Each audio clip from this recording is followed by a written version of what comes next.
কাঁচালটা fry করব।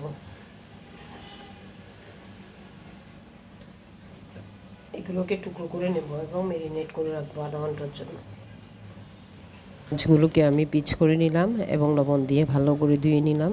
ধুয়ে নেওয়ার পর আমি এখানে দেখুন মরিচ,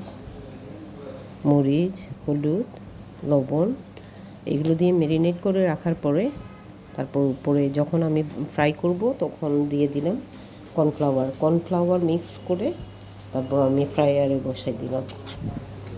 খুব সুন্দর একটা লেট্টা মাছ ফ্রাই হয়েছে। এটা ফ্রায়ারে হওয়ার কারণে আসলে একদম মচমচে ছিল। আপনারা এটা চুলাতেও করতে পারেন, ফ্রাই প্যানের মধ্যে, বা ডুবো তেলও ভেজে নিতে পারেন। বিভিন্নভাবে লেট্টা মাছটা ফ্রাই করতে পারেন। দেখুন আমার ফ্রায়ারে বসিয়ে দিলাম। এটা প্রথমে দিয়েছি 10 মিনিট, তারপর দিয়েছি আবার 10 মিনিট, উল্টে দিয়ে আবার 10 মিনিট দিয়েছি। 20 মিনিটে আমার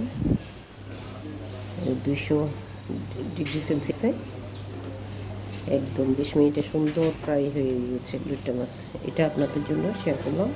আমার ভিডিওটা দেখবেন, চ্যানেলটা সাবস্ক্রাইব করবেন। ধন্যবাদ। আসসালামু আলাইকুম।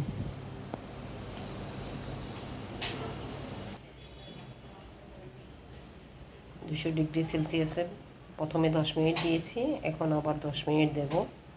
দেখুন কি সুন্দর ফ্রাই হয়েছে, একদম ফ্লেভার বের হচ্ছে। এটা ফ্রায়ারে করছি। মাছটা উল্টে